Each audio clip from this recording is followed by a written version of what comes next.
Welcome back to the Career Profiles podcast. I'm your host, Sean, and this is part 2 of the Floyd Patterson career profile. Now, before we get into the story, before I recap on part 1, I just want to say thank you for those that have been listening. Thank you for the patrons that got it early, that made comments about part 1, and thank you so much for the feedback on the story so far. Thank you to those on Spotify who are continuing to leave comments as well. Now, if you haven't already followed us on social media, you can do so on X, on Instagram, on TikTok, and on Facebook, and on YouTube at the BTR Boxing Podcast Network. If you've not subscribed to us to listen to the audio, you can do so on Apple Podcast, Spotify, Amazon Music, Audible, and all the main podcasting apps out there. So please continue to follow us, continue to leave ratings and reviews and comments. All of it truly, truly helps. Now, recapping on part 1 of his story, we started very early on. We talked about how his mother and father moved away and moved up to Bedford-Stuyvesant. That's where they would essentially make their home. And talking about how Floyd was as a youngster, the difficulties he faced, the struggles that he had comprehending life in general, and how he wanted to be alone, how he turned to a life of crime, how multiple instances would lead to him going to a school. Now, this school in particular, if you haven't heard the story, this school was a groundbreaking school of its time, and it was this school, the Wiltwick School, that really put him on the right path to where he would eventually lead up to. And it was at this school where he was first introduced to boxing, and where he found a liking for it.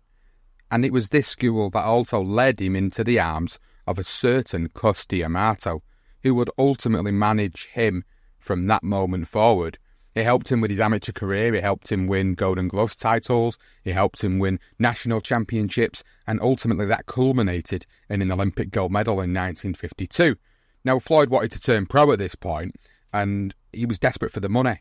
He'd not had any money from the Olympics, he'd not had any money from his amateur career, and he could see that it was a struggle. Him and his family were struggling, and he wanted to turn pro.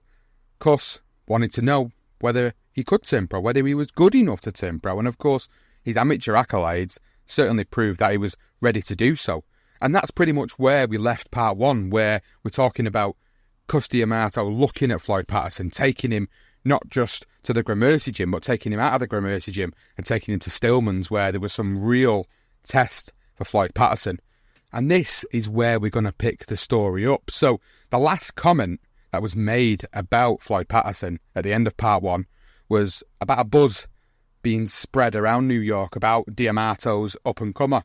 And it was a kid who someday soon might just be as good enough to put in the ring with the likes of a certain Sugar Ray Robinson. Now, there was some question, however, about whether a big-time matchup for Floyd would be made. No one inside boxing doubted the talent that the Bed-Stuy kid had shown so far. There were plenty of questions about his manager, however, the most eccentric man in the New York fight community.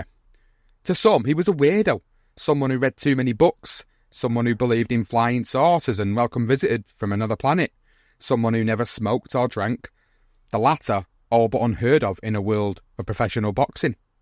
And there was more. For reasons no one could quite understand, D'Amato refused to play ball with the men who ran professional boxing. It seemed as if he bore a vendetta against something, but just what that something was left boxing insiders scratching their heads. It also seemed as if he was preparing for a war of some kind. He lived in his gym, sleeping in a small room to the left of the boxing ring, a baseball bat within easy reach, a gun or two hidden away, his faced dog curled up on the floor next to him. He never rode subways, fearing enemies could push him into the tracks of an oncoming train. What was that all about? Well, it was quite simple, actually. D'Amato was plotting to become the most powerful force in professional boxing. This was his raison d'etre, and it was no small ambition, nor was it a safe one. For boxing, from the smallest club venues in out-of-the-way places like Houston or New Orleans to the big action at Madison Square Garden or Yankee Stadium, was all controlled by men who responded to challenges to their authority with lead pipes, stilettos, and snub-nosed .38s. Organised crime had exerted sway over professional boxing for generations, but in the early 1950s, its hold was complete. the mob used a front organisation, the International Boxing Club of New York, to ensure prize fighting functioned according to the wise guy's whims. A promotional organisation on paper, the IBC did far more than promote fights.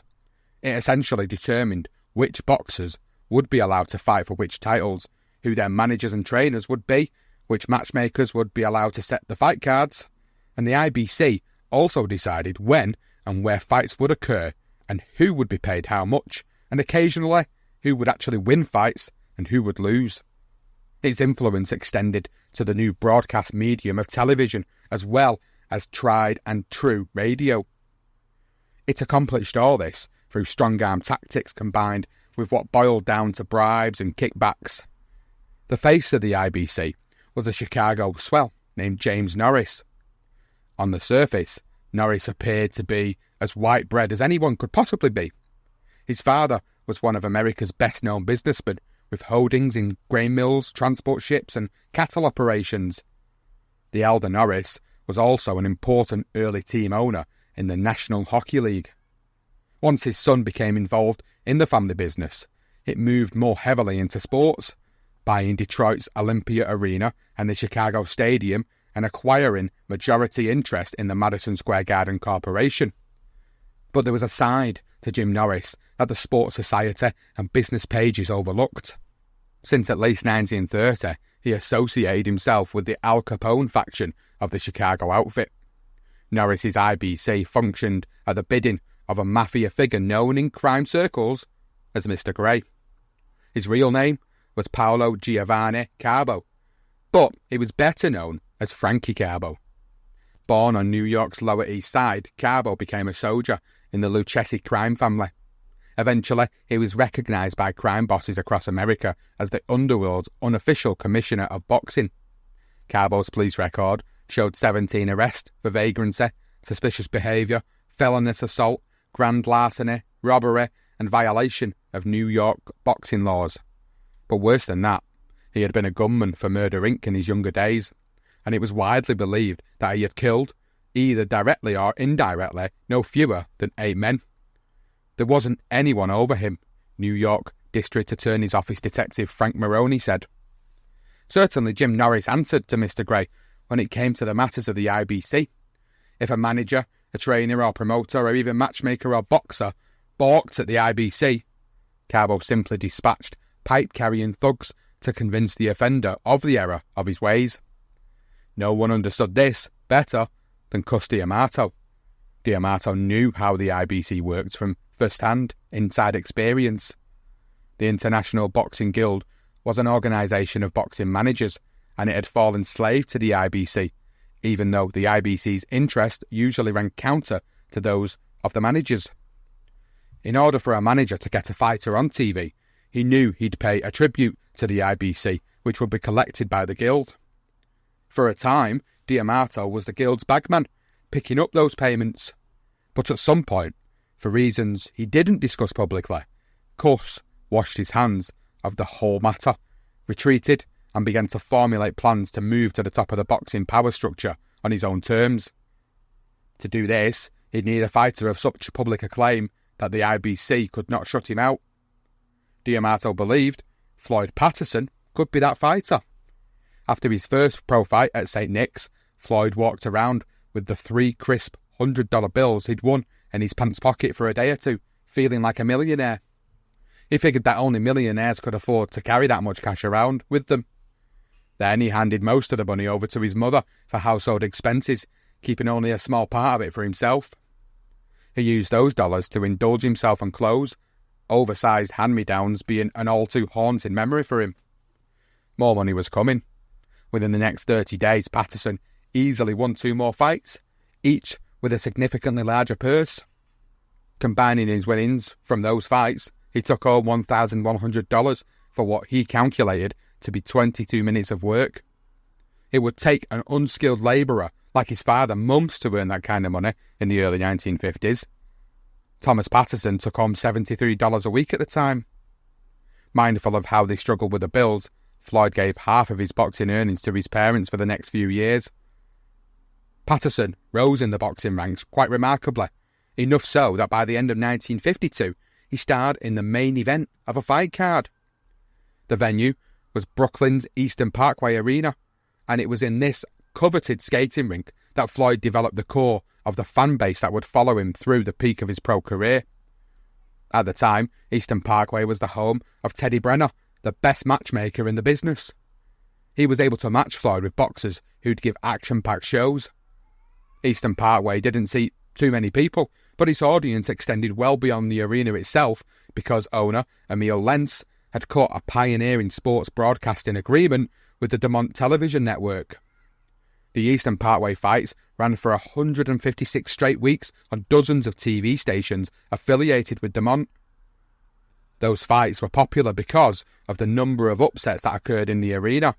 Fans and sports writers called it the House of Upsets, and, with the TV revenue flowing in, the small arena was making more money than most larger facilities.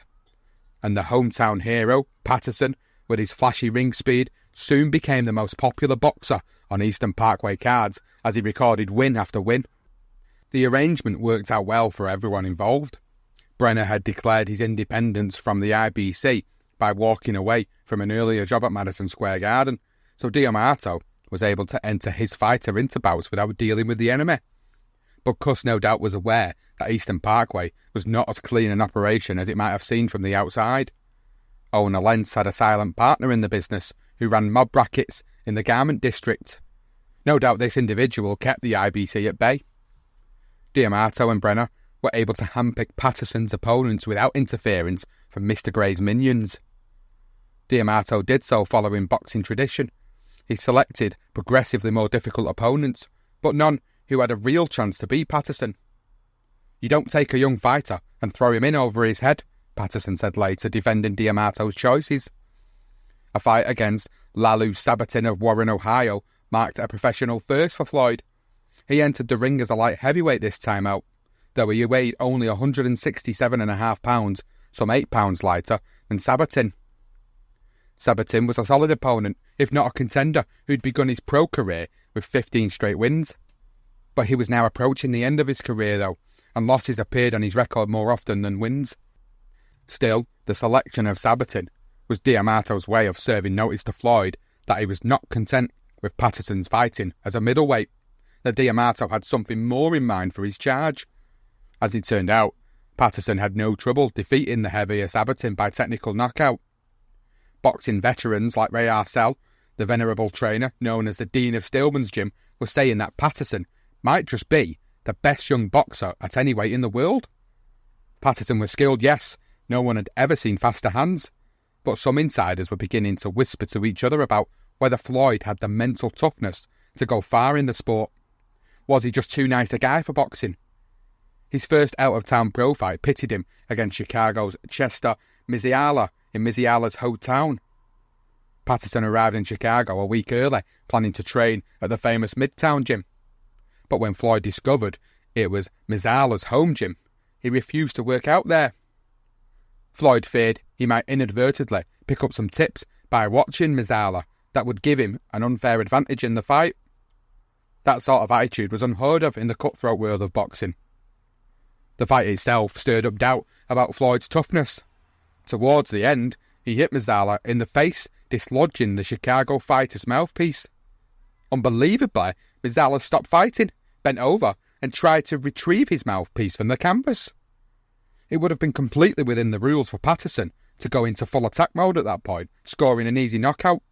But instead, to the shock of everyone who saw it, Patterson joined Miziala in his attempt to retrieve the piece of gear. Finally, the referee called a timeout and reinserted Miziala's mouthpiece himself. Floyd won the match by a technical knockout. Though Patterson was certain the people watching on TV must have thought it odd to see him try and help an opponent, he stood by his actions. It doesn't make you any bigger, stronger, or more important to take advantage of another person, he insisted afterwards. But the boxing old-timers, they weren't so sure. D'Amato believed it was time for Patterson's ceiling of resistance to be tested, so Cus scheduled him for 8 rounds against light heavyweight Dick Wagner from Toppenish, Washington. Wagner, 10 years Patterson's senior, was a journeyman boxer at best, closing out an up-and-down career. but he had fought professionally more than 50 times, and he knew the tricks of the ring and was an expert at delivering body punches. The fight was, in a sense, choreographed. D'Amato told Patterson he did not want him to attempt a knockout. Instead, Patterson was to stretch the contest out for the full 8 rounds. D'Amato was concerned that Floyd had yet to box an entire fight, and he knew Patterson had yet to learn how to pace himself, how to endure taking hard blows over a prolonged period of time, how to sufficiently score with the judges to win a decision. Patterson complied, and Wagner tortured him severely. In the middle rounds, Floyd came close to folding under the onslaught of the body punch after body punch. The crowd sensed at one point that he was out on his feet, and they called for the referee to declare a knockout. But Patterson recovered, finished the fight, and he won a close split decision, though he had sore ribs to nurse for the next few days. At least when it came to absorbing punishment, Patterson proved he was tough enough. Patterson's impressive ring wins caught the attention of a sports columnist who would come to play an important role in his career. On the eve of Rocky Marciano's title fight with Roland Lestraza, Milton Gross of the New York Post devoted his column to Patterson. He said, "A kid everybody says should displace tomorrow's winner within 2 years." Gross put the emphasis on the word should, explaining that Patterson was being shut out of competition because D'Amato refused to connect himself to the IBC. Patterson clearly was the best talent among young boxers. That's what Gross believed, but that alone did not ensure he would someday compete for coveted titles. He said, "It isn't the survival of the fittest, but the survival of those who can finagle the best." Gross had yet to see evidence that D'Amato could successfully finagle. D'Amato would soon get a chance to do some finagling, though, over, of all things, Floyd's age. Under the rules of the New York State Athletic Commission, the most important boxing sanctioning board of the day, with influence reaching far beyond New York, Floyd could start fighting 10-round bouts once he turned 20. A year after that, he would be able to compete in 15-round championship bouts. In the 1950s, pro boxers began their careers fighting 4-round bouts. As they gained more experience, they fought longer fights of 6 and 8 rounds. To be considered contenders for a world title, one of the top 10 boxers in their weight categories, they had to battle in a 10-round fight. New York rules prohibited fast advancement of boxers to prevent putting them in dangerous fights before they were sufficiently experienced, and, perhaps in vain, to encourage boxers to finish their education before devoting their attention to the ring full-time. Throughout Floyd's amateur and early pro careers, D'Amato had reported Patterson's age based on the fib that Floyd had told him back in 1949, that Floyd was born in 1934. But at some point D'Amato discovered the truth. He certainly must have known by 1952 when he helped Floyd prepare for his trip to Helsinki, which included applying for a passport. Floyd was a year younger than advertised. In late 1953, when a reporter commented that Patterson would be turning 20 in January 1954 and thus eligible for 10-round fights, D'Amato responded in a peculiar way, muttering something about not being sure if Floyd would or wouldn't be. This certainly raised the reporter's eyebrows. Now that Cus knew the truth, he wasn't forthcoming with it. Cus's evasiveness sent reporters scurrying to find some record, any record, that would establish Floyd's actual age. They found it when they turned up his original passport application. The date listed on it was January the 4th, 1935. A small ruckus ensued, and the New York State Athletic Commission suspended Patterson until he could provide documentation showing his true age. He didn't have a birth certificate. Poor black kids of his generation from places like Waco, North Carolina, typically didn't have them. But he was able to get a sworn statement from county officials that fixed his birth date at January the 4th, 1935. Now that the issue of his age was resolved, the impatient Patterson accepted the reality that another year would pass before he could become a true contender, and 2 years under the rules of the time before he could challenge for a title. Some consolation arrived in January 1954 when the New York Boxing Writers Association named Patterson the Ring Rookie of the Year. Receiving the award at a banquet at the Hotel Astor in front of hundreds of people, Floyd was scarcely able to mumble his thanks. mostly because the presenter of the trophy was Joe Louis, the greatest fighter America had ever produced. Born in Alabama as the grandchild of former slaves, Louis had spent much of his youth in Detroit. He rose out of poverty to become the heavyweight champion, which made him a hero to African Americans across the country. But Louis won over white Americans as well, especially after he destroyed German Nazi Party favourite Max Schmeling in a 1938 fight that lasted just 2 minutes and 4 seconds. Before the fight, Louis had been invited to the White House where President Franklin Roosevelt told him that America needed muscle like his to defeat Nazi Germany. The victorious Louis was the very embodiment of American might as he stood over the fallen Schmeling.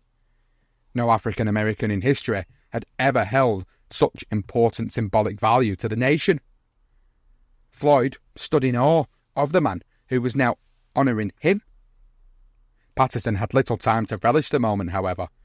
That February, the 19-year-old Floyd began battling some of the best boxers in the world, starting with a fighting fisherman from Canada. Yvonne Durrell was the first quality contender that Floyd had faced as a professional. Durrell hailed from the tiny village of Bear St. Anne in New Brunswick, Canada, and had worked in the brutally tough commercial fishing trade while training as a boxer. He took a never-say-die attitude with him into the ring, and he went into the ring often. Sometimes Durrell fought with no more than 5 days of rest between bouts, when even the busiest contenders of the time typically entered the ring no more than once a month. The 24-year-old Durrell was a mystery to American fight fans. He'd already fought more than 4 dozen fights of record, but most were club bouts in small Canadian towns unfamiliar to many New Yorkers. His light heavyweight fight with Patterson marked his first outing in America. Just 2 weeks had passed since his last matchup, and Durrell arrived at Eastern Parkway tired. He was also hungry. His manager had dumped the small-town boy in New York, and Durrell was so overwhelmed by the city that he skipped meals. He was so green, he didn't know how to find restaurants or corner groceries.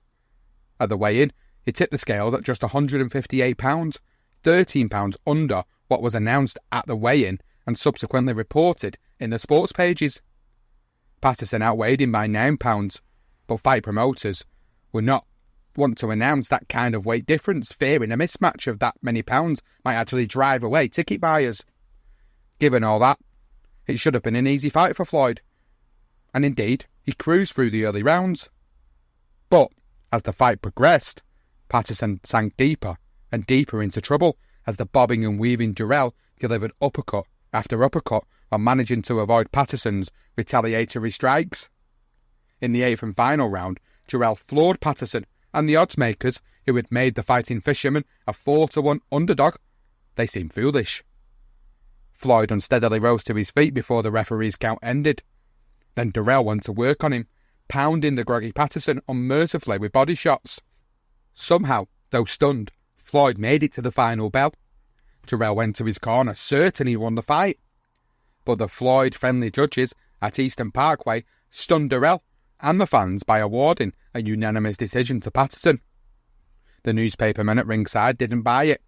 The consensus among them was that Patterson had just proved himself clearly unready to battle in the prize-fighting's upper ranks.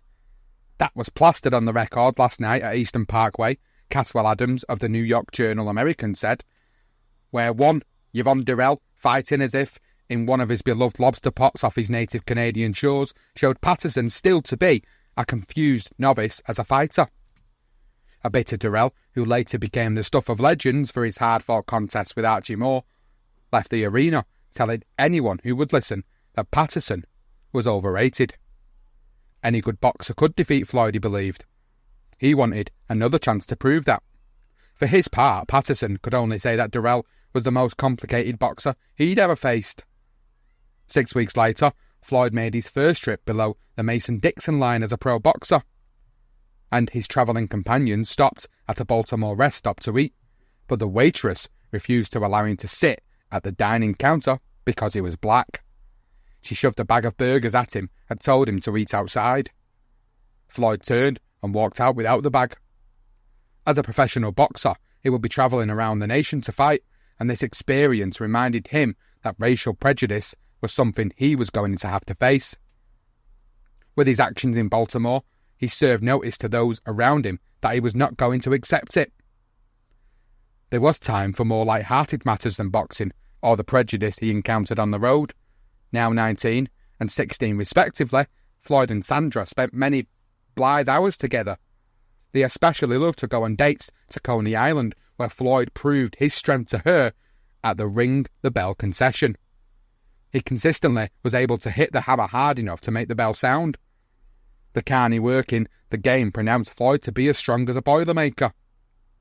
Floyd once slipped into a tattoo parlour off the Coney Island boardwalk and had Sandra 1954 inked on the inside of his left forearm. Sometimes they took Floyd's car to Manhattan to take in a show at the Apollo Theatre. Other times they went roller skating. Sandra was outgoing and full of laughter, in many ways Floyd's opposite. Floyd, a self-admitted sad sack, credited her with bringing him out of his shell and teaching him how to feel comfortable around other people. She helped him with his catechism classes, worked with him on improving his vocabulary and recommended books for him to read. For several months, IBC representatives had been hinting that the organisation would like to stage a match at Madison Square Garden between Patterson and former world light heavyweight champion Joey Maxim, a boxer the IBC controlled completely. The IBC's interest in such a fight had made some of the boxing columns in New York newspapers, which Patterson read, believe it might be able to stage such a fight. Earlier, D'Amato had allowed Floyd to fight at the Garden one time before whisking him back to Eastern Parkway. Though Floyd had beaten Durrell only through the charity of a hometown decision, he believed he was ready to fight Maxim. But D'Amato rebuffed the Maxim bout overtures and instead booked Floyd to fight 3 unknowns over the next 3 months. Meanwhile, Cus and Teddy Brenner negotiated a Maxim fight behind the scenes, ensuring it would occur at Floyd's home court, Eastern Parkway, not at the IBC-controlled Madison Square Garden. It was a victory, a small one, but a victory nonetheless, for D'Amato in his war against the IBC. He'd elevated Floyd's reputation to such a point that the IBC could not ignore him. In the contract, Maxim received $10,000 guarantee from the IBC, plus a kickback of $1,500 for his manager to use as walking around money, as Brenner put it. For his part, Patterson was guaranteed $5,000, easily the most he'd made so far for a fight. Joey Maxim's real name was Giuseppe Antonio Berardinelli. His ring moniker, derived from the Maxim machine gun, was applied to the boxer because of his ability to throw left jabs repeatedly. Maxim held the world light heavyweight title for 3 years. Although he was not the best light heavyweight during those years, Archie Moore was probably the best, but he was denied a shot at the light heavyweight crown until he signed with a manager aligned with the IBC. Maxim's willingness to pay ball with assorted mob types put his career under suspicion, but one thing could not be denied him. In 1952, he'd beaten the great Sugar Ray Robinson. With dozens of fights behind him, Maxim knew the tricks necessary to survive in the ring. By matching Patterson with Maxim, D'Amato would be moving his fighter into the big time, no doubt about it. Cus wanted to emphasise to Patterson that this was a big step up in his career, so he told Floyd that they would leave New York and conduct a training camp away from the city's distractions. Cus and Floyd were driving around upstate, sniffing out possible sites, when Floyd realised they were near a Sopus. They decided to stop at Wiltwyck. Vivian Coston had retired by this time, but Patterson found plenty of other friends there, including Ernst Papanek, who was now the school's director. Walter Johnson, who had been executive director when Patterson attended Wiltwyck and who had first encouraged Floyd to box, still worked there. When Johnson learned why Patterson and D'Amato were in the area, he offered them the use of Wiltwyck as a training facility. They also discovered that they could lodge at a nearby farm owned by relatives of Sandra, whose romance with Patterson was growing ever deeper. So it was set. Patterson would conduct his first fully fledged training camp at Wiltwyck. It was a productive camp, and Floyd stepped into the ring feeling optimistic about the 8-round bout. He opened aggressively, attacking the one-time light heavyweight champ with a series of left hooks and right crosses. Maxim came back in the second round, but Floyd hit him with a straight right that cut Maxim above the right eye. The next 2 rounds were dominated by Maxim, although Floyd came back to win the 5th. It seemed to most of the crowd and to the sports writers at ringside that Floyd won the next 3 rounds as well. After the final bell, it looked as if Floyd had scored a lopsided victory. But Maxime was announced the winner, eliciting boos from the crowd. The 11 sports writers who had covered the fight all had Floyd winning and were perplexed by the judge's decision. Floyd was stunned. D'Amato quickly announced that he planned to protest the decision with the New York State Athletic Commission. The commission ruled to let the decision stand. Patterson suffered his first professional defeat and it went into the record books. Patterson tried to put on a good face for the press in the dressing room and did not criticise the judges, but he was sorely disappointed by losing on his home turf, Eastern Parkway, and proving its nickname, the House of Upsets, true yet again. The refrain, you lost, echoed from his thoughts. In a pattern that would replay itself in a more extreme way in years to come, he retreated within himself. He spent the better part of a week hidden away in the Brooklyn apartment he'd rented for himself until some neighbourhood friends stopped by and brought him out of his funk. Over the next year, D'Amato matched Patterson with boxers who wouldn't come close to winding up on anyone's all-time great list, perhaps to build Floyd's confidence back up. Mostly Floyd threw punches at Eastern Parkway, but sometimes D'Amato worked out deals with the IBC that allowed Floyd to fight at Madison Square Garden or St. Nick's. Boxing writers who covered these fights were not sure of what to make of this up-and-coming pugilist from Brooklyn, a fighter who'd try to help a fallen opponent rise from the canvas, a fighter who'd try to signal to the referee to end the bout whenever he thought his adversary had endured too much punishment, a fighter capable of slicing up an opponent's face with lightning jabs and delivering knockout blows with a left hook as powerful as any ever seen in boxing. Columnists, after the quick, colourful one-liner, weren't likely to get it from Floyd. They were more likely to encounter silence. If they asked questions, a good deal of the time, Floyd referred them to D'Amato. When Patterson did answer, however, he sometimes delved so deeply into his inner motivations that it left many writers perplexed and uneasy. Soon enough, some of the boxing writers began to joke that a better name for him might be Fried Patterson. Eventually, some writers would call him the first beatnik boxer, and his appearance reinforced that notion. He wore his hair in a style known as the front, unprocessed, trimmed with a rise over the forehead and short the rest of the way round, usually with fairly long sideburns. It was a hip new look, which combined with Patterson's growing taste for sharp clothes and big cars, gave him some flair. Yet it was a flair that came with a curious reserve. Although Patterson shared few values with Beat Generation writers and their adherents, he was, in his own way, emblematic of a significant culture shift taking shape in America. Just as pop culture icons Elvis Presley and Marlon Brando represented a break from what went before them in music and acting, so too would Patterson represent a break from what preceded him in boxing. Boxing writers who covered him as he came into his own in his early pro fights in New York were observing the dawn of a new age in boxing. In his quiet way, Patterson was setting the stage for one of the most exhilarating periods in boxing history. The new era being ushered in was, among other things, obsessed with speed. Fast new car models like the Corvette and the Thunderbird, jet airliners, rock and roll frenetic Neil Cassidy raps captured in the novel of Jack Kerouac. Patterson was the perfect championship material for this speed-obsessed age. No one had ever seen a boxer of his size who had the hand speed he did. Remarkably, as he grew heavier, his hands didn't slow one bit. Yet Floyd, ever the walking contradiction, adhered to tradition as well. He began training in Summit, New Jersey, at a facility that was hallowed in boxing law. Founded by a Turkish-born diplomat's wife, Shranush Agnanian Bey, the camp had been known as Madam Bey's during its early years, and its list of star clients included Battling Siki, Gene Tunney, Max Schmeling, Primo Carnera, Max Bayer, Henry Armstrong and Tony Canzonieri. The facilities were anything but stellar. A large yellow farmhouse, a barn, and a barracks-like structure on a hillside that functioned as both a gym and a dormitory. Following Madam Bey's death, the camp came under the control of Ishan Karadag, who earlier had been a partner with her in an unsuccessful rug import business. The parade of champions who trained there didn't stop with the change of ownership. Jersey Joe Walcott, Rocky Graziano, Kid Gavilan, Ike Williams, Kid Chocolate, Jake LaMotta and Sandy Sadler all became associated with Caradag's place.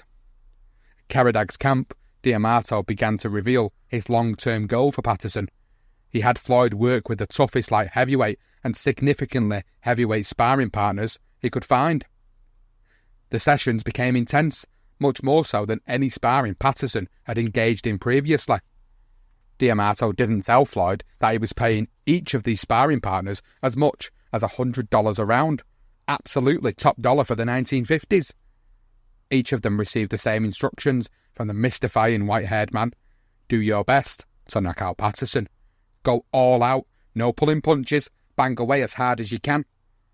D'Amato preferred that his fighters spar without headgear. He said, it gives the fighter a false sense of security. It cuts down his vision, forces him to keep his chin up, and in the end causes him to get hit more often. But D'Amato knew that the ferocity of what was to come was going to be out of the ordinary. So this time, the sparring partners and Floyd donned head protection along with the thickly padded sparring gloves. Patterson proved up to the test, knocking down 22 of the 25 men who entered the ring against him. Only one fighter, Tommy Hurricane Jackson, was able to stay on his feet for more than one round. It was an impressive display. Sports writers visiting the camp left Jersey thinking about the heavyweights Patterson had sparred. Could it be Cus's intention to have Floyd eventually challenge the undefeated Rocky Marciano for the World Heavyweight Championship? If so, D'Amato didn't admit it. The man who answered the question said at the end of 1954 that Floyd's long-term goal was to fight Archie Moore for the World Light Heavyweight title. More than a year would have to pass before Floyd would be eligible to fight Moore, though. Much could change in a year's time. Moore might not be champion by the time Floyd was eligible to fight him. Frank Lavelle still numbered among Patterson's seconds when Floyd signed to fight Don Grant in January of 1955. In the weeks leading up to the contest, things were tense in the Patterson camp, and most of that tension involved Lavelle. His importance as a trainer had eroded ever since Patterson signed his pro contract with D'Amato. Dan Florio had clearly established himself as the principal trainer. A neighbourhood buddy of Floyd's, Buster Watson, had entered the entourage at Patterson's invitation as an unpaid trainer. Light-hearted, gregarious, up on all the latest music, Watson was almost Floyd's alter ego. He was the lone black among Patterson's seconds, and he was also young, close to Floyd's age, so he and Floyd established a natural bond. With D'Amato in charge and Florio and Watson carrying out their roles, Lavelle had become the odd man out. As a result, hard feelings reigned. D'Amato certainly did nothing to improve that situation. Lavelle was the only one of Floyd's handlers whose relationship with the fighter extended back further than Cus's. Complete control Cus undoubtedly thought Lavelle was the sole person on Patterson's team who might in some way challenge his authority. If anything, Cus seemed as if he'd just as soon as be shed of Lavelle. The breaking point came when Floyd insisted that Sandra be allowed to visit him at Caradag's. Lavelle was dead set against it, believing Sandra would be a distraction. Floyd didn't see the problem. Sandra planned to stay just long enough for dinner and a movie, and then take the train back to Brooklyn. But Lavelle refused to budge. Floyd held his ground too. Finally, Lavelle said he would quit as a member of Patterson's team if Floyd went ahead with his plans to see Sandra. Again, Floyd didn't blink, and D'Amato was mute on the situation. Lavelle had to understand that he definitely did not have Cus's back. Sandra came to New Jersey, and she and Floyd went on their date. Then she returned home, just as they planned. For Lavelle, this answered any questions he had about where he stood in the Patterson camp. On January 17, 1955, Floyd TKO'd Don Grant at Eastern Parkway, with Lavelle as one of the trainers working the corner. When he was over, Lavelle changed his clothes and said to Floyd, "Well, kid, I'll be seeing you." He walked out the door, for good. He left behind the talent he'd first spotted in a Brooklyn YMCA, and D'Amato was red of the man who first discovered Floyd's boxing potential. Cus was now completely in charge and ready to move his fire on to bigger and better things. Lavelle slid into boxing's most woeful shadows, complaining to whoever would listen about how Patterson was taken from him. D'Amato wanted to build up a national reputation for Patterson, because if he became well enough known around the country, fans and sports columnists would demand that Floyd be given a title fight. And if those demands grew loud enough, the IBC would have to accede eventually. Besides that, good money could be made out in boxing's hinterlands. 6 of Patterson's next 7 fights took place outside of New York, in venues removed from the IBC's immediate clutches. One was Patterson's first professional bout outside the United States. His opponent, the ever-dangerous Yvonne Durrell. Durrell had fought 13 times in the 16 months that had passed since his first matchup with Patterson. He lost 5 of those and had grown somewhat disenchanted with his boxing career and his manager. But he still ached for a grudge match with Patterson, and he was delighted when he was arranged. This time the fight was to occur on Durrell's home turf of Newcastle, New Brunswick, where he was confident he would not be robbed of a decision by the judges. "I beat Patterson in New York," a defiant Durrell said, "and I wanted to show the people I could beat him here, and this time get credit for the win. He was ranked number 1 light heavyweight contender in the world by now, and it would be a big break for me. I wanted that fight so bad. I said I'd fight him, winner take all, or even for nothing." But Durrell's manager had also signed him to fight in Moncton, New Brunswick just a week before the Patterson bout. In that fight, Durrell felt a bone snap in his right hand as he landed a punch. So now he faced the prospect of battling Patterson with a broken hand. The fight, of course, should have been cancelled, but Durrell, fearing he wouldn't get another chance to fight Patterson, would have none of it. Patterson-Durrell went on as scheduled in Newcastle. Exhausted and injured, Durrell looked bad from the first. Fighting off nausea from the pain shooting up his right arm, he made an unsuccessful attempt to knock Floyd out in the 4th round. After that, Durrell was completely spent. He managed to stay on his feet, but once he hit his stool after the 5th round, he was done. He couldn't answer the bell for the 6th round. Patterson had bested the tough fighting fisherman. Floyd went back to New York with a nice paycheck. When it was all said and done, it cost the Newcastle promoters close to $6,000 to get Patterson to fight there. By now, Patterson was receiving, for one fight, what some big league baseball players earned for an entire season. Still, that was chump change compared to what the top heavyweight contender could demand for a fight. An enduring irony in the world of boxing was that the lighter weight classes boasted of more skilled fighters than the heavyweight division, and title fights involving smaller men almost always produced superior contests compared to those staged by the heavyweights. Yet heavyweight battles always drew more fans to the box office, fans who were willing to pay premium prices for their tickets. As a result, the manager of the heavyweight champion of the world held incredible power, the very power Cus D'Amato so desired. After the second Durrell fight, D'Amato posed a question to Floyd. "Can you see yourself beating Rocky Marciano?" Patterson had been thinking about the 32-year-old heavyweight champ. Rocky seemed to lack good boxing technique, yet he had a way of winning, and winning, and winning.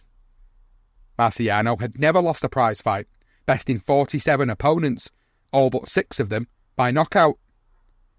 Still, Floyd came around to believing that he could possibly beat the Brockton blockbuster. But he also wondered how realistic his chances were of getting a shot at the champion who was in the pocket of the IBC. Could D'Amato, with his vehement opposition to the IBC, ever line up the great Marciano? One thing was clear. Floyd needed to put on weight to survive in heavyweight fights. For the second Durrell fight, he weighed just 170 pounds, small even for a light heavyweight. Patterson also had to get some experience absorbing the hard blows that heavyweights delivered before he'd be ready to battle the toughest of them all. D'Amato wasted no time. He booked Floyd to fight his first heavyweight match in July 1955 and found an opponent who ensured he would brush up against literary history, if nothing else. Bud Schulberg was among those top American authors to write about boxing since Jack London had first taken up the pen in 1910 to despair of Jack Johnson's winning the heavyweight championship. Schulberg had been introduced to the sport by his father. Paramount Pictures head B.P. Schulberg and grew up idolising Benny Leonard, the superb lightweight champion of the 1920s. Schulberg wrote the first major American boxing novel, The Harder They Fall, in 1947. He also wrote the screenplay for the 1954 classic boxing film On the Waterfront with the unforgettable "I Could Have Been a Contender" line. Schulberg went beyond just writing about boxing. He became an actual part of the sport when he opened a fight gym in an old barn on his Pennsylvania farm. Soon, local Golden Gloves competitors were working out there. Eventually, an aspiring pro heavyweight named Archie McBride showed up at the barn, and in short order, Schulberg became his manager. After scoring a series of early round knockouts, McBride emerged as a rising star in New Jersey and Pennsylvania. Decisioning the tough Cuban heavyweight Nino Valdez earned him enough respect to start fighting in New York.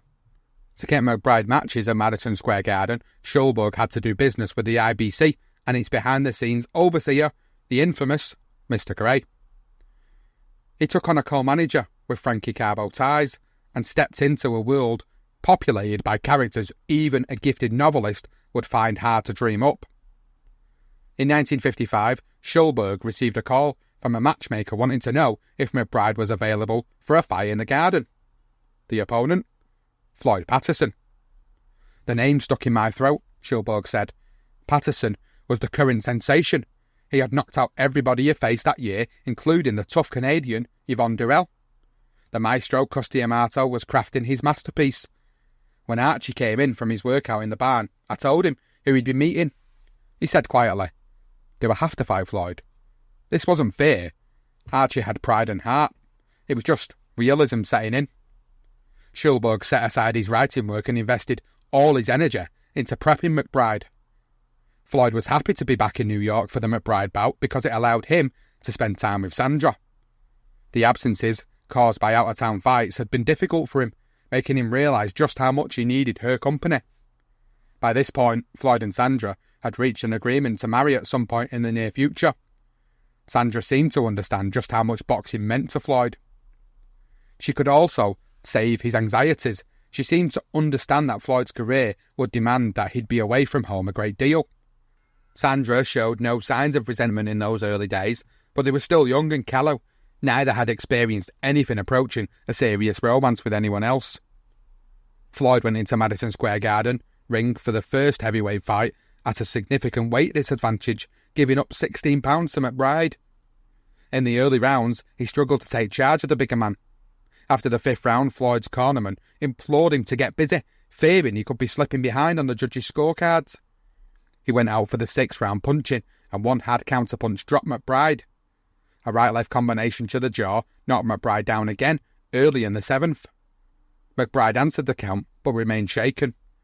Patterson was able to batter him at will before knocking him out with a body shot a little more than halfway through the seventh round.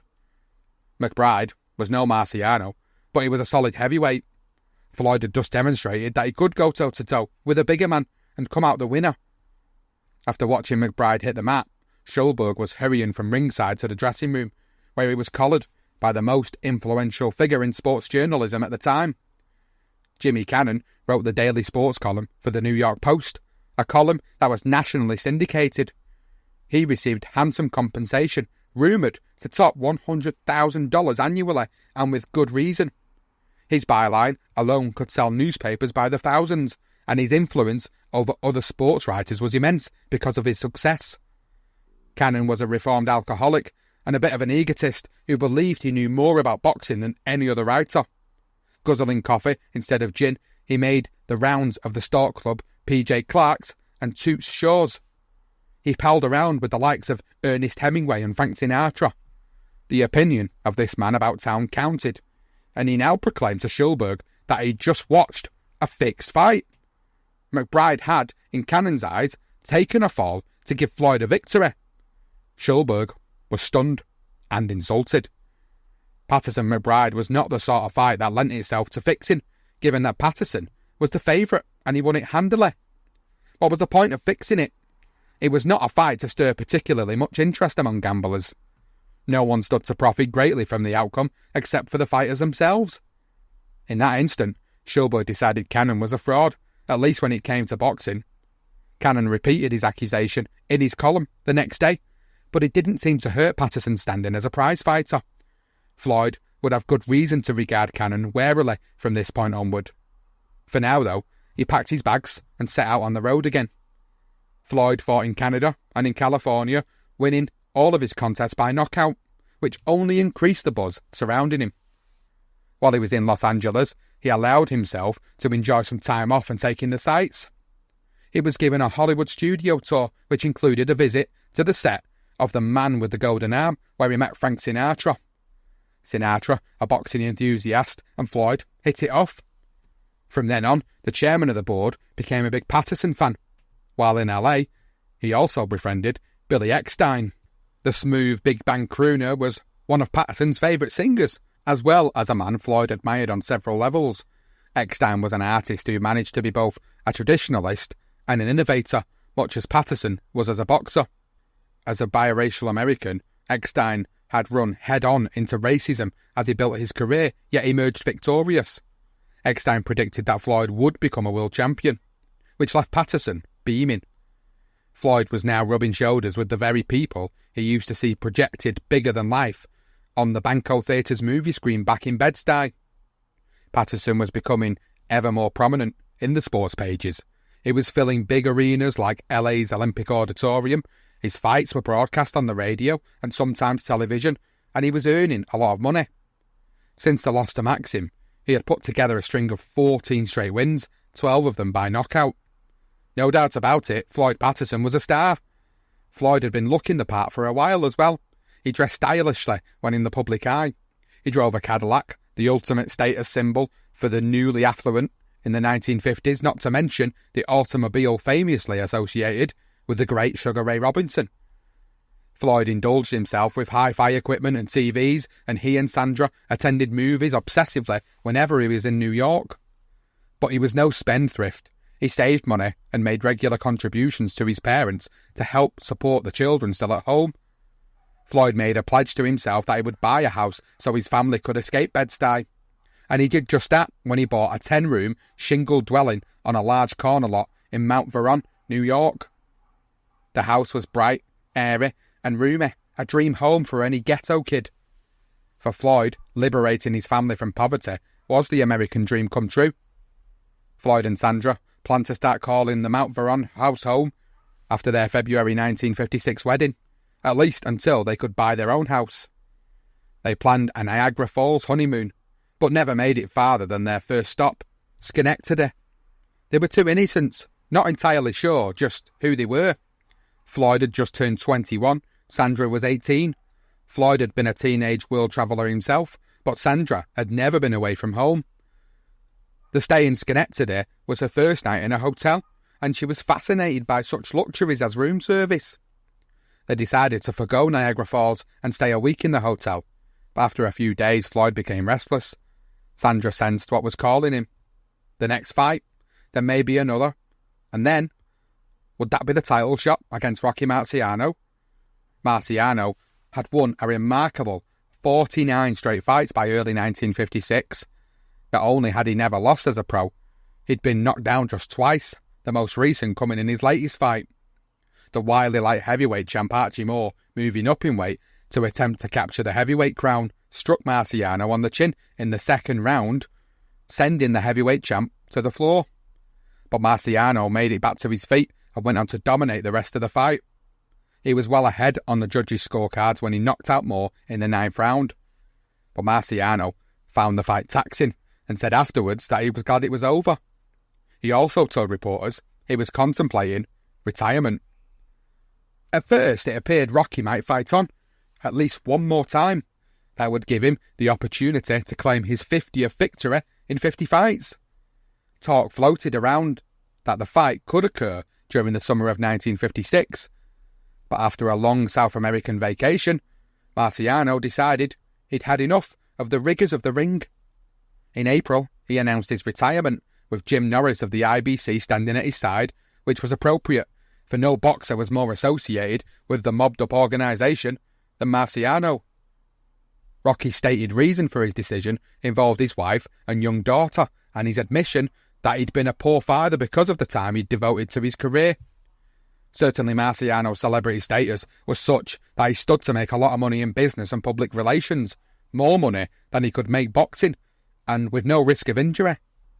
But the real reason he quit was the one significant fighter in the heavyweight division he'd yet to defeat, Floyd Patterson. Though Patterson had fought just one heavyweight, considerable attention had been paid to his prospects of becoming heavyweight champ. He and Marciano were approximately the same size, and both could deliver hard punches. But there was one big difference between them. No one had ever seen a heavyweight with the speed, in particular the hand speed that Patterson had shown in dispatching opponent after opponent since the Maxim loss. No one knew how, or even if Rocky would be able to cope with hands that fast. It was a very real possibility that Marciano could suffer a humiliating defeat to a boxer 11 years his junior, especially given Rocky's tendency to leave himself unprotected as he fought close to his opponents. Word spread that some people close to the champ feared Marciano risked getting killed in the ring with Floyd. Likewise, the Patterson camp was confident his man would win easily. It'd be a no contest, Floyd's trainer Dan Florio said. Patterson is just too fast. I've trained a lot of old guys. I trained Joe Walcott. They get tired, and if you get tired in there against Patterson, then God help you. I'd hate to be the guy. Rocky, well, he opted not to be the guy, so sport's most coveted throne was made vacant, and Cus D'Amato had played his chess game perfectly. The prize he sought was available for the taking, and he'd manoeuvred Patterson into a position where he had to be considered in whatever plans the IBC had for determining a new champion. The outcry would be too great if Patterson was slighted. All Floyd had to do now was get bigger. At the time, the best training minds in boxing believed that 185 pounds was the ideal weight for a heavyweight. Rocky Marciano, for instance, fought between 184 and 188.25 pounds for his title bouts. Jack Dempsey at between 185 and 192.5 pounds. Ezard Charles at between 180.25 pounds and 186 pounds. Joe Louis won the championship from Jim Braddock in 1937 at 197.25 pounds and subsequently fought most of his title defences weighing just above 200 pounds. But he was something of an exception. Most trainers dismiss boxers weighing that much as muscle-bound, so bogged down by their body mass, they were unable to make the speedy athletic move that other fighters could. But Patterson, well, he presented a different problem. He weighed in at the 170s, which meant he did not have enough mass to put enough power into his punches to knock out bigger men, nor was he likely to be able to withstand repeated blows from a bigger man without crumpling. So Floyd needed to bulk up, and he did just that in time for his first fight of 1956. Topping the scales at 183 pounds, he defeated a boxer 10 pounds larger with a second-round knockout. The extra weight did not slow Floyd down one iota. He looked strong enough to withstand a hurricane. In May 1956, the IBC announced its plans to fill the vacant heavyweight throne. Floyd would fight the number one heavyweight contender, Tommy Jackson, better known as Hurricane Jackson, in June at Madison Square Garden, with the winner to take on Archie Moore for the world heavyweight title. Both Floyd and the Hurricane were guaranteed $30,000. The Friday night fight would be broadcast nationwide on TV. In 1956, Archie Moore, Hurricane Jackson and Floyd Patterson were black men on the verge of history. It was still rare for such an important competition in the United States not to include whites, and any event that guaranteed a new champion would be black was significant in terms of race relations in America. African-American athletes were breaking down colour lines in baseball, football and basketball in the 1950s, and their presence in the upper rungs of prize fighting was growing as well. In December 1955, a month before D'Amato announced his intention that Floyd contend for the heavyweight title, a black woman named Rosa Parks refused to surrender her seat in the white section of a Montgomery, Alabama city bus, thus setting off the boycott of city transportation, there a boycott led by a then largely unknown black Baptist preacher named Martin Luther King Jr. Sports and political activism did not mix in the 1950s, but black athletes like Floyd were all well aware of these developments. Hurricane Jackson, of course, he was not unknown to Patterson. In fact, Floyd once considered Jackson a friend, and the two boxers had sparred together on a number of occasions at Stillman's. Not quite 4 years Patterson Sr., the Hurricane had much in common with Patterson. Born in Sparta, Georgia, he grew up in Far Rockaway, Queens. Far Rockaway, like Bedford-Stuyvesant in Brooklyn, had once been a Jewish enclave, and in mid-century had become home to more and more African Americans. His streets could prove hard, especially for a strange boy like Jackson, who never fit in. Jackson was a monster of a kid, towering over other students at school, and slow-witted, unable to learn to read and write. The boys in his class taunted him mercilessly, sometimes bombarding him with sticks and rocks as they chased him down Far Rockaway streets after class. He became a boxer in order to survive. He was disturbed, lonely, and unhappy, a sympathetic Floyd once said. In the New York boxing world, the Hurricane became known as a fighter with unsteady, if undeniable talent, and a definite head case. After the two boxers became acquainted with each other at Stillman's, Jackson developed a kind of fixation on Patterson, which lasted until one of their sparring sessions turned into a brawl, going beyond just a practice session to an out-and-out fight. Jackson left the ring at Stillman's injured, blaming Floyd. After that, their relationship turned sour. Jackson roared through the heavyweight ranks, winning 11 fights against a single loss, even beating former champion Ezard Charles twice. His victories piled up until he became the top heavyweight contender, and yet most observers on the boxing scene were not convinced he was truly of championship calibre. He could unleash stinging flurries of punches, never seemed to run out of gas, and could take hard shots to the chin. But he was also undisciplined, sometimes leading with his right hand swinging off balance and clumsily attempting double uppercuts. Worse was his wandering mind. He once lost a bout to a lesser boxer because he clean forgot about it. Spent the evening before the match partying and arrived at the arena on fight night hungover. He became something of a laughingstock, even amongst his own supporters. Jackson was bigger than Floyd, had more experience in the heavyweight ranks, and had defeated a former champion. But bettors believed his liabilities outweighed his advantages. They made Patterson a 2-1 favourite. They might not have done, however, if they knew about Floyd's secret. During a pre-fight sparring session, Patterson broke his hand, but he kept that pain to himself. A prudent person might have postponed the fight so a doctor could treat the injury, but Floyd wasn't about to delay the most important fight of his career. He dealt with the pain in silence. On June 8th, 1956, Patterson and Jackson fought at Madison Square Garden. Floyd pummeled Jackson hard early on, as if he wanted to end the bout quickly. Not surprising given his broken hand, of course.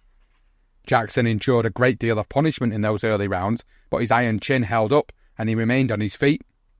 As the fight progressed, Patterson seemed to be on the verge of scoring a knockout on several occasions, but Jackson was able to stage surprising rallies, which brought the crowd to its feet in support of the underdog. Patterson grew more and more perplexed by Jackson's unorthodox fighting style as the Hurricane crouched at odd moments, threw strange combinations of punches, and sometimes even slapped Floyd. Jackson used his size advantage to bully Patterson around the ring, tying him up and leaning on him. By the 7th round, the well-conditioned Patterson was panting while his right hand throbbed painfully. Jackson battered Floyd throughout the next 3 rounds. Patterson might have well thought he was far enough ahead on the judges' scorecards to be able to surrender those rounds. In fact, he had fallen behind in the estimation of at least one judge. Patterson needed a strong 10th to ensure a win, and he produced one, but the outcome was not all that clear when the final bell rang. After collecting the judges' tallies, the referee announced a split decision. One judge declared Jackson the winner, but 2 favoured Patterson. Floyd would thus move on to a fight with Archie Moore. Some columnists, not knowing about the broken hand, questioned if Patterson could hit hard enough to defeat the old mongoose Moore, a fighter who was already a legend for his knockout skills when the two boxers met in Chicago that November. In September 1956, at Chicago's Bismarck Hotel, in a room crowded with boxing dignitaries, along with a throng of newspaper reporters and broadcast journalists, Floyd Patterson and Archie Moore signed a contract for the heavyweight championship of the world. The fight was set for November 30th of that year at the Chicago Stadium. The old mongoose was a press favourite because he always made for good copy. He understood how to sell an upcoming match, just as he understood how to conduct psychological warfare against an upcoming opponent. A later master of self-promotion and psyching out the competition, Muhammad Ali would learn a great deal from Moore.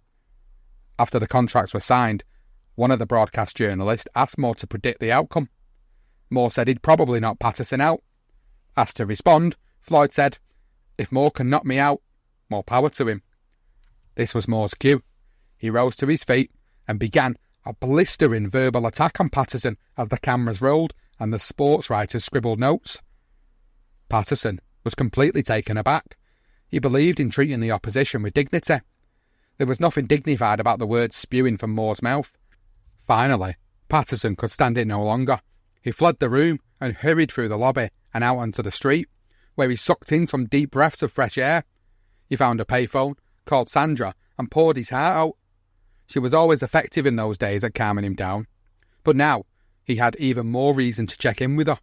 Sandra was pregnant, and their baby was due to arrive about the same time as the heavyweight title fight. Sandra directed the conversation to the soon-to-arrive baby and how she herself was feeling. She soothed his anger over Moore's tirade. Patterson returned to the hotel and completed the interview, although he was irked by later questions about how he planned to stand up against a fighter with Moore's decades of experience. Floyd believed that he'd learned as much in a short time as Moore had learned over many years, but no boxing protagonist seemed to consider that possibility. As his nickname suggested, the old mongoose had been at it a long time. He'd began fighting professionally before Patterson was born. Moore's own birth year was anyone's guess. It seemed likely to be either 1913 or 1916, but who could say for sure? Moore himself may have not known. Without question, though, he was a living, breathing link to an earlier era. Born in Benoit, Mississippi, Moore grew up in St. Louis. As a poor teenager, he became involved in petty crime with a group of street-toughened kids. A botched attempt at stealing the change box from a streetcar landed Moore in a juvenile reformatory. There he established a reputation as a fearsome slugger after he cold-cocked an older, much larger inmate who'd made sexual advances towards him. He participated in the reformatory's boxing programme, fighting and winning 16 times, 15 by knockout. Paroled, he pursued boxing whenever he could, idolising the famous Cuban-born junior lightweight champion known as Kid Chocolate.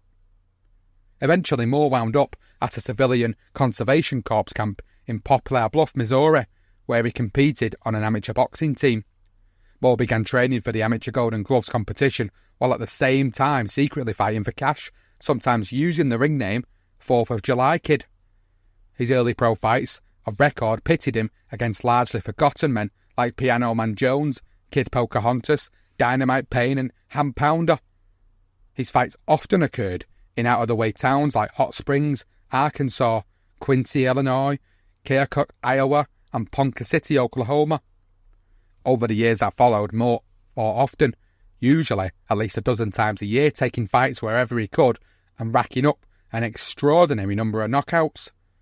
Eventually, he established San Diego as his home base, but as a West Coast fighter independent of the New York boxing establishment, he was not allowed to compete in the richest boxing venues until he was well into his 30s. He made do with tours of Australia and South America, sometimes fighting with no more than 3 days rest, until he finally emerged into boxing's highest ranks. The old mongoose fought in a style that made the peekaboo look absolutely orthodox. Moore would ball himself up behind the shield of his arms like a crab and absorb blow after blow in this protective stance before shooting out a scoring right. He loved to eat, and his walking around weight typically was more than 200 pounds. When fighting as a light heavyweight, he went on diets that became the stuff of legend. The most famous was his practice of chewing a piece of steak for what seemed to be an endless amount of time, swallowing the juices as he masticated and then spitting out the pulp. Moore claimed to learn this weight loss secret from an Aborigine during a trip to Australia. "I never saw a fat Aborigine," he said. Moore was never shy. After he's won his light heavyweight title, he designed customised stationery which included his image, select newspaper clippings and the wording, "Office of the Light Heavyweight Champion." There was barely enough room left at the bottom of the paper for Moore to write a brief message. Moore also cut quite a figure whenever he visited New York, sometimes strolling through the crowded streets wearing a shirt, tie and suit jacket with Bermuda shorts while carrying an elegant walking stick. Although not formally educated, Moore had somehow managed to pick up a remarkable command of English, which he enjoyed demonstrating at every public opportunity. Sometimes his choice of words befuddled those who heard him. He once said the best way to dispatch of an opponent was with a blow to the gosle pipe, which caused observers to ask each other just what part of the anatomy he was referring to. Moore came close to knocking out Rocky Marciano in the second round of their 1955 heavyweight title fight, but wound up falling far behind the champ as the fight progressed. At one point, the ring physician examined the battered Moore between rounds to determine if the old mongoose's injuries were serious enough to end the fight. "Don't stop it, Doc," Moore said. "Let me try once more with a desperado." The doctor allowed the fight to continue. After losing, Moore addressed the press in his dressing room. "Welcome, gentlemen. I found this evening most enjoyable. I trust you did likewise. Now, if you have any questions, I shall be happy to answer them." None of the reporters present had ever heard anything like it. Archie Moore was no ignorant palooka, to say the least. The gregarious, verbose, weathered Moore presented a stark contrast to the retiring, quiet young Patterson. Oddsmakers made Moore a 6-5 favourite, mostly because Floyd had failed to knock out Hurricane Jackson, but also because they believed Moore's experience would trump Patterson's youth.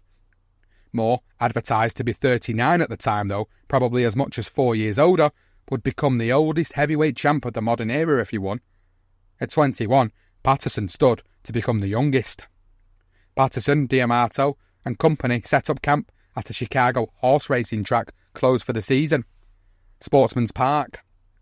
It was a bizarre experience for Floyd. He did his road work on a course designed for racehorses and sparred in a makeshift ring erected in the grandstand penthouse. He shivered through the nights with his friend and unpaid trainer Buster Watson on cots in the jockey's quarters. D'Amato was consumed by fear that one of his enemies would attempt to poison Patterson, so he slept on a cot positioned so that it barred the door to Patterson's room. D'Amato's peculiar behaviour did not go unnoticed by sports writers. At other training camps, they'd seen D'Amato actually sleep in the same bed with Floyd. Whatever his explanations, D'Amato's actions seemed to go beyond propriety. He seemed obsessed with his fighter, but what was the source of his obsession? Was the guy a genius? Or was he half mad? Or was it something else? I remember a story that Patterson told me. Author Gay Talese, who knew both Patterson and D'Amato well, once said, "I got the impression that D'Amato had a sexual thing for Patterson. Not that Patterson reciprocated. Patterson told me he was lying in bed and D'Amato was lying next to him. Slipped perhaps into bed. I don't know. It was a training camp, you know. Prize fighters in training camps are intimately open. Not sexually, but you are naked. You are free. There is a lot of openness. But this one time in bed, D'Amato had his foot on Patterson's foot, sort of playing with his toes. Perhaps he was totally innocent, an involuntary action by a man deep in slumber. But Talese was not alone in speculating about D'Amato's feelings towards Patterson.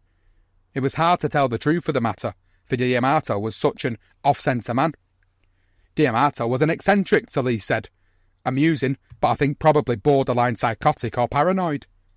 But Floyd himself once gave a curious answer to a question about his relationship with D'Amato, one bound to raise eyebrows in the 1950s. He said, "He makes mistakes, but the more they try to turn me against him, the more his quality comes out. Luckily, he isn't a woman. I might have married him." Sleeping arrangements, worries about his pregnant wife and the frigid weather aside, Floyd went through what he considered a successful camp at Sportsman's Park, particularly in developing a game plan for the fight. In addition to running and sparring, Floyd spent hours with Dan Florio watching again and again the films of Marciano Moore Championships bout. During each viewing, Florio noticed that Patterson would tense up at one particular point in the fight. He ran and re-ran the film until Floyd pointed out that Moore responded to the right-hand leads with a right of his own. Floyd decided he should avoid the right leads. Of course, Florio had seen the same thing, but he wanted Patterson to detect it on his own, believing the lesson would be more effective if Floyd figured it out for himself. In the makeshift ring, Patterson worked on options to a right-hand lead with his sparring partners, as he and Florio devised a strategy designed to keep constant pressure on the older, heavier Moore. They wanted to wear the old mongoose down, then put him away once he was fatigued. At noon, on the 30th of November, Patterson and his entourage arrived via station wagon at the Chicago Stadium for the weigh-in before that night's championship fight. Patterson registered at 182.25 pounds, with Moore at 187.75 pounds. Patterson retired to his dressing room and, as was his custom, went to sleep. But not all was calm in the hours before the opening bell. That morning's issue of the Chicago Tribune carried a story suggesting the IBC was up to its old tricks. Charlie Johnston, Moore's manager of record at the time, had inadvertently disclosed that Moore had been given an under-the-table $200,000 guarantee. This was at odds with contracts on file at the Illinois Athletic Commission, which called for each fighter to receive 30% of the combined gate receipts from the TV and radio broadcast revenue. Promoters estimated that based on this formula, each fighter should receive about $150,000. But the Tribune article suggested another agreement was in place, one kept hidden from D'Amato and Floyd.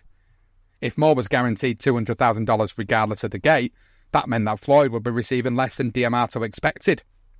In exchange for the $200,000 guarantee, Moore agreed to give the IBC exclusive ownership of his services as heavyweight champ. D'Amato was livid.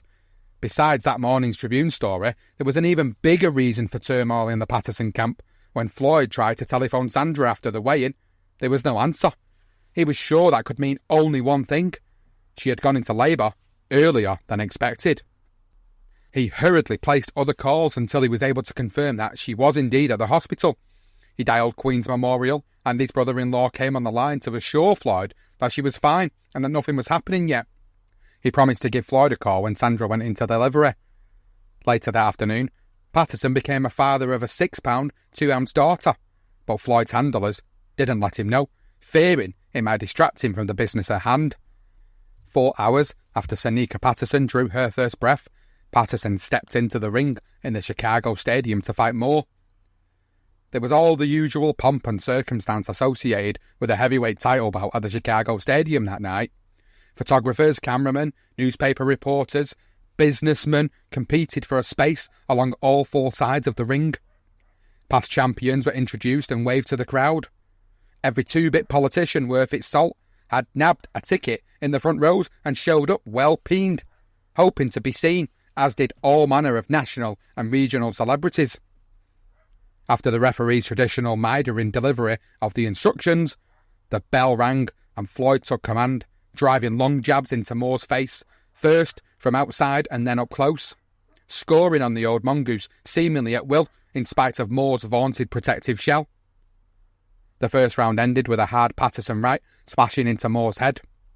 In the next round, the boxers exchanged blows fairly evenly, although Patterson clearly was the sharper, faster fighter.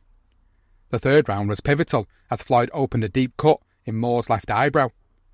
Patterson thereafter beat Moore to the punch time after time, making the old mongoose look his age. At the close of the fourth round, Patterson drove Moore to the ropes with a flurry of lefts and rights, finishing with a hard right-hand body punch as the bell rang. A stunned Moore wobbled to his corner. Just past the 2-minute mark of round 5, Patterson floored Moore with a left hook. Moore made it back to his feet before the referee's count ended, but seemed confused. When the fight resumed, Patterson hit him with a crisp combination of punches, and Moore fell again. He struggled to a kneeling position, but this time could rise no farther. The heavyweight championship now belonged to Floyd Patterson. Even so, Floyd found himself feeling sorry for Moore. Patterson went through the celebratory motions, allowing himself to be hoisted onto the shoulders of D'Amato and Florio. On the way from the ring to the dressing room, a reporter stopped Floyd to show him a wire service photo from New York of Sandra holding Seneca, and that's how Patterson learnt he was a father. After that, much of the fight melted into a blur for him as he thought about his new daughter. He was the happiest ever. With his purse of $114,257, it seemed nothing but good times lay ahead of him. Though a victory party was planned at a Chicago restaurant, Floyd ecstatic though he was about his win, he ditched it. He and 2 friends climbed into an automobile and hit the road for New York. He had no time to celebrate the magnitude of what he had just accomplished, fighting the best fight of his career, humiliating Moore, who was widely considered to be among the 20 or so best boxers to ever tie on the gloves. But for now, Floyd and his friends were focused on the white lines of the two-lane highways of the upper Midwest as they roared through the crisp November night. Floyd ached to see his wife and Seneca. Meanwhile, as a huffing Moore sat sweating in the dressing room, fight reporters swarmed in to get his post-bout comments. Moore hoisted himself onto a bench and said, "It seems that even I must bow to the thing called youth. Youth and those fast legs. I came to the end of a very hard road, and when I got there, I found the gate closed." Moore's manager, Charlie Johnston, listened, but didn't believe him. Once the reporters had cleared out of the dressing room, Johnston lit into his fighter. "I don't know what was going on out there, but it didn't look good to me. As a matter of fact, it looked goddamn funny." Moore protested that he'd fought as well as he could, and Johnston refused to believe it. Later, Moore said that he was under undue stress in Chicago because a former lover was attempting to blackmail him by claiming, among other allegations, that Moore had raped her 12-year-old daughter. Moore said that because of the blackmail ruckus, his head just wasn't into fighting Patterson.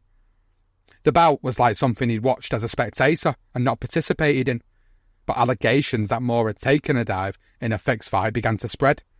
Eventually, Archie Moore felt obliged to respond by releasing this statement, and he said, "I must protest strongly when it is hinted that I dumped the fight. To do so, I would have had to have had a reason, and the only reason would be that I had bet money on Floyd. It takes a minimum of 2 to make a bet, and if the man I bet with will come forward, I'll be glad to meet him for the first time. If I had won the fight, I would have been the holder of the heavy and light heavyweight titles. I think it would have meant quite a few dollars in the Moore bank account.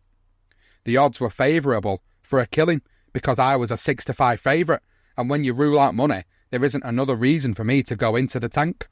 I openly admit I was beaten fairly by a good fighter. I've lost many fights, but never did I lose one in such a sorry fashion as the night I fought Floyd Patterson." Moore's statement, however, only fueled fixed fight speculation. Naysayers aside, plenty of writers were impressed by Patterson's victory, none more so than Arthur Daly of the New York Times when he wrote, "Patterson appears to have the brightest of fistic futures. Being the youngest man ever to hold the richest prize in the sport, he faces the opportunity of becoming the greatest of heavyweight champions. In many respects, he's better equipped than Joe Louis was when the Brown Bomber ascended to the throne at the age of 23.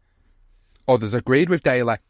Less than 2 weeks after the Moore fight, Patterson was voted the unanimous winner of the Edward J. Neal Memorial Plaque, an award given to the Fighter of the Year by the New York Boxing Writers Association. This put him in the company of such luminaires as Joe Louis, Henry Armstrong, Rocky Marciano, Sugar Ray Robinson, Benny Leonard, and Jack Dempsey. Chicago boxing writers and broadcasters chimed in as well, giving Floyd their Boxer of the Year award. Even more significant, the Ring magazine, the Bible of boxing, named him its Fighter of the Year. And that, ladies and gentlemen, wraps up part 2 of the Floyd Patterson career profile. Again, it's been a real education to learn more about Floyd Patterson's career. So in this episode, we've covered the start of his pro career, leading all the way up to his heavyweight title win against Archie Moore. Of course, there is much more to come. The tale of Patterson and Johansson was a legendary night's episode we covered last year and documents that particular trilogy.